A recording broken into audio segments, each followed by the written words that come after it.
ಯಾವುದೋ ಒಂದು ಏನು ನಾನು ನೋಡಿದಾಗೆ ಯಾವುದೋ ಆಕ್ಟಿವ್ ಹೊಂಡನೋ ಟಿ ವಿ ಎಸ್ ಯಾವುದೋ ಇಟ್ಕೊಂಡಿದ್ದೆ, ಅದರಲ್ಲಿ ಓಡಾಡಿಕೊಂಡು ಆ ಪ್ರೊಡ್ಯೂಸರು ಈ ಪ್ರೊಡ್ಯೂಸರು ಆ ಪ್ರೊಡಕ್ಷನ್ನು ಈ ಪ್ರೊಡಕ್ಷನ್ನು ಆ ನಿರ್ದೇಶಕರು ಮನೆಗಳಿಗೆ ಅವ್ರು ಇರೋಂಥ ಜಾಗಗಳಿಗೆ ಹೋಟ್ಲುಗಳಿಗೆ ಅಲ್ದು.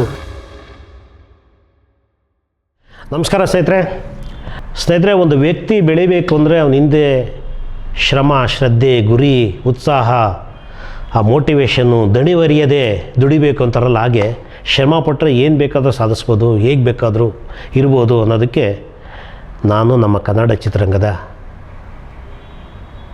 ನಟ ಯಶ್ ಅವ್ರ ಬಗ್ಗೆ ಮಾತಾಡ್ತಾ ಇದ್ದೀನಿ. ಸ್ನೇಹಿತರೆ, ಅವರು ಪಟ್ಟ ಕಷ್ಟ ಅಷ್ಟಿಷ್ಟಲ್ಲ. ಅವರೇನು ಯಾವ ಕಲಾವಿದರ ಕುಟುಂಬದಿಂದ ಬಂದಂಥವರಲ್ಲ. ಅವ್ರದ್ದೇ ಆದ ಚಿತ್ರರಂಗದಲ್ಲಿ ಹೆಜ್ಜೆ ಹಾಕಿ ಅವರು ಸ್ವಂತ ಕಾಲ ಮೇಲೆ ನಿಂತ್ಕೊಂಡು ಒಂದು ಏನು ನಾನು ನೋಡಿದಾಗೆ ಯಾವುದೋ ಆಕ್ಟಿವ್ ಹೊಂಡನೋ ಟಿ ವಿ ಎಸ್ ಯಾವುದೋ ಇಟ್ಕೊಂಡಿದ್ದೆ, ಅದರಲ್ಲಿ ಓಡಾಡಿಕೊಂಡು ಆ ಪ್ರೊಡ್ಯೂಸರು ಈ ಪ್ರೊಡ್ಯೂಸರು ಆ ಪ್ರೊಡಕ್ಷನ್ನು ಈ ಪ್ರೊಡಕ್ಷನ್ನು ಆ ನಿರ್ದೇಶಕರು ಮನೆಗಳಿಗೆ ಅವ್ರು ಇರೋಂಥ ಜಾಗಗಳಿಗೆ ಹೋಟ್ಲುಗಳಿಗೆ ಅಲ್ದು ಚಿಕ್ಕ ಚಿಕ್ಕ ಪಾತ್ರಗಳನ್ನ ಗಿಟ್ಟಿಸ್ಕೊಂಡು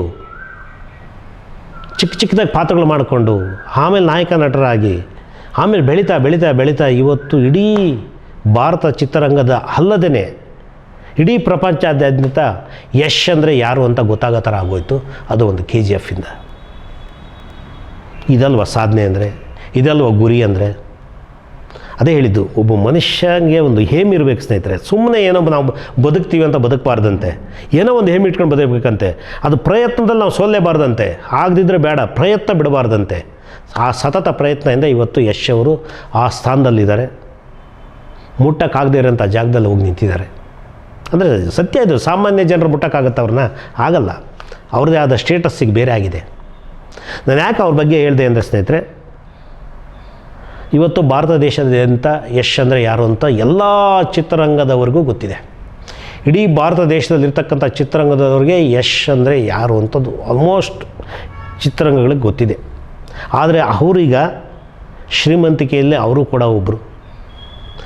ಸ್ನೇಹಿತರೆ, ಅವರು ಈ ಮುಂಬೈ ಅನ್ನೋ ಪ್ಲೇಸ್ ಇದೆ. ಮುಂಬೈಯಿಂದ ಒಂದು ಅಲಿಬಾಗ್ ಅಂತ ಒಂದು ಪ್ಲೇಸ್ ಇದೆ. ಮುಂಬೈಯಿಂದ 100 ಕಿಲೋಮೀಟ್ರ್ ದೂರ ಅಲಿಬಾಗ್. ಅಲ್ಲಿ ಸುಮಾರು ಮುಂಬೈಯಿಂದ ಒಂದು 100 ಕಿಲೋಮೀಟ್ರ್ ಆಗುತ್ತೆ. ಅದು ಒಂದು ಕರಾವಳಿ ಪ್ರದೇಶ, ಸೂಪರಾಗಿದೆ. ಅಂದರೆ ಆ ಪ್ರದೇಶ ಹೇಗಿದೆ ಅಂದರೆ ನೋಡೋಕ್ಕೆ ಒಂದು ಅಂದ ಚಂದ ಆ ಪ್ರದೇಶ. ಆ ಜಾಗದಲ್ಲಿ ಎಂತೆಂಥ ಸೆಲೆಬ್ರಿಟಿಗಳು ಜಾಗ ತೊಗೊಂಡಿದ್ದಾರೆ ಗೊತ್ತಾ? ಎಕರೆಗಟ್ಟಲೆ ವಿಲ್ಲಾಗಳು ಮಾಡ್ಕೊಂಡಿದ್ದಾರೆ. 2 ಎಕರೆ, 3 ಎಕರೆ, 4 ಎಕರೆ, 5 ಎಕರೆ ಈ ಥರ ಎಲ್ಲ ಮಾಡಿಕೊಂಡು ಸ್ನೇಹಿತರೆ, ಯಾರ್ಯಾರಿದ್ದಾರೆ ಗೊತ್ತಾ ಸ್ನೇಹಿತರೆ? ಅಲ್ಲಿ ಆ ಪ್ರದೇಶದಲ್ಲಿ ಅಲಿಬಾಗಲ್ಲಿ ವಿರಾಟ್ ಕೊಹ್ಲಿ, ಅನುಷ್ಕಾ ಶರ್ಮಾ ಅವ್ರ ಜಾಗ ತೊಗೊಂಡಿದ್ದಾರೆ. ಈ ಥರ ಸೆಲೆಬ್ರಿಟಿಗಳು ಹೇಗಿದ್ದಾರೆ ಅಂದರೆ ಅಲ್ಲಿ ಜಾಗಗಳು ತಗೊಂಡು, ಅಂದರೆ ಅಂಥ ಜಾಗದಲ್ಲಿ ಇದ್ದರೆ ಆ ಜಾಗದಲ್ಲಿ ಇರಬೇಕಪ್ಪ ಅನ್ನೋ ಥರ ಜಾಗಗಳು. ಅಂದರೆ ಯಶು ಮತ್ತು ರಾಧಿಕಾ ಪಂಡಿತ್ ಅವರು ಕೂಡ ಅದೇ ಜಾಗದಲ್ಲಿ ಮೊನ್ನೆ 24 ಕೋಟಿ ರೂಪಾಯಿಗಳನ್ನ ಕೊಟ್ಟು ಒಂದು ಕೃಷಿ ಜಮೀನಿನ ಪಡ್ಕೊಂಡಿದ್ದಾರೆ. ಜೊತೆಗೆ ಒಂದು ಎಕರೆಯಲ್ಲಿ ಒಂದು ಮನೆ ಕೂಡ ಇದೆ ಅಂತ ಒಂದು ನಾವು ಕೇಳ್ಪಟ್ಟಂಗೆ ಒಂದು ಮಾಹಿತಿ ಇದೆ. ಅವರು ತಗೋಬಾರ್ದು ಅಂತಂದಲ್ಲ, ತಗೋಬೇಕು. ಅಂದರೆ ನೋಡಿ, ಸೆಲೆಬ್ರಿಟಿಗಳು ಎಂತೆಂಥ ಸೆಲೆಬ್ರಿಟಿಗಳಿದ್ದಾರೆ ಗೊತ್ತಾ? ಅಲ್ಲಿ ಸಿನಿಮಾ ಸೆಲೆಬ್ರಿಟಿಗಳು ಅಂತಂದಲ್ಲ, ರಾಜಕೀಯದ ಸೆಲೆಬ್ರಿಟಿಗಳು ಕೂಡ ಅಲ್ಲಿದ್ದಾರೆ ಆ ಜಾಗದಲ್ಲಿ. ಅಂಥ ಜಾಗ ಅದು, ಆ ಪ್ರದೇಶ.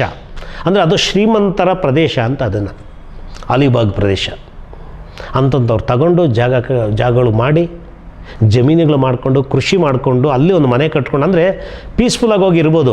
ಇಲ್ಲೆಲ್ಲ ಶೂಟಿಂಗ್ ಮಾಡಿಕೊಂಡು ಜಂಜಾಟ ಮುಗಿಸ್ಕೊಂಡು ಆರಾಮಾಗಿ ನಾನು ಇರಬೇಕಪ್ಪ ಅಂದರೆ ಅಲ್ಲಿರ್ತಾರೆ. ಅದು ನಮ್ಮ ಯಶ್ ಕೂಡ, ಆ ದಂಪತಿಗಳು ಕೂಡ, ವಿರಾಟ್ ಕೊಹ್ಲಿ, ಅನುಷ್ಕಾ ಶರ್ಮಾ, ರಣಬೀರ್ ಸಿಂಗು, ದೀಪಿಕಾ ಪಡುಕೋಣೆ ಇಂಥವರೆಲ್ಲ ಜಾಗದಲ್ಲಿ ಮಾಡಿದ್ದಾರೆ. ನಮ್ಮ ಯಶ್ ಅವರು, ರಾಧಿಕಾ ಪಂಡಿತ್ ಅವರು ಕೂಡ ಜಾಗ ತಗೊಂಡು ಅಲ್ಲಿ ಒಂದು ಇರೋದಕ್ಕೆ ಬಯಸಿದ್ದಾರೆ. ಖಂಡಿತ ಒಳ್ಳೆಯ ಒಂದು ವಿಚಾರ ಸ್ನೇಹಿತರೆ. ಅದು 24 ಕೋಟಿ ರೂಪಾಯಿ ಅದು ಜಾಗದ ಮೌಲ್ಯ. ಅಂದರೆ ಇವರೇ 24 ಕೋಟಿ ಮಾಡಿದ್ದಾರೆ ಅಂದರೆ ಅವ್ರದ್ದು ಎಲ್ಲ ಎಷ್ಟು ಕೋಟಿಗಳಿರ್ಬೋದು ಅಲ್ಲಿ, ಊಹಿಸೋಕ್ಕಾಗೋದಿಲ್ಲ ಅದೆಲ್ಲ. ಇರಲಿ, ಯಾಕಂದರೆ ಯೋಗಿ ಪಡೆದಿದ್ದು ಯೋಗಿ, ಜೋಗಿ ಪಡೆದಿದ್ದು ಜೋಗಿ ಅಂತೀವಲ್ಲ, ಹಾಗೆ ನಾವೇನಂದರೆ ನಿಮಗೊಂದು ಮಾಹಿತಿ ಕೊಡಬೇಕಾಯಿತು ನಮ್ಮ ವೀಕ್ಷಕರಿಗೆ, ಅದರಿಂದ ಕೊಡ್ತಾಯಿದ್ದೀನಿ. ನಾವು ನೀವು ಕೂಡ ಅದೇ ಥರ ಕಷ್ಟಪಟ್ಟು ಬೆಳೆದು ಒಳ್ಳೆ ಕಡೆ ಜಾಗಗಳು ಮಾಡಿಕೊಂಡು ನಮ್ಮ ತಂದೆ ತಾಯಿಗಳನ್ನ, ನಮ್ಮ ಬಂಧು ಬಳಗದವ್ರನ್ನ ಜೊತೆ ಚೆನ್ನಾಗಿ ಇದ್ಕೊಂಡು ನಾವು ಒಳ್ಳೆಯ ಜೀವನ ಮಾಡೋಣ, ಒಳ್ಳೆಯ ಜೀವನ ಕಟ್ಕೊಳ್ಳೋಣ ಅಂತ ನಾನು ನಮ್ಮ ಗಾಂಧಿನಗರ ಸುದ್ದಿಯ ವೀಕ್ಷಕರಿಗೆ ಹೇಳ್ತಾ ಮಾತು ಮುಗಿಸ್ತಾ ಇದ್ದೀನಿ. ನಮಸ್ಕಾರ ಸ್ನೇಹಿತರೆ.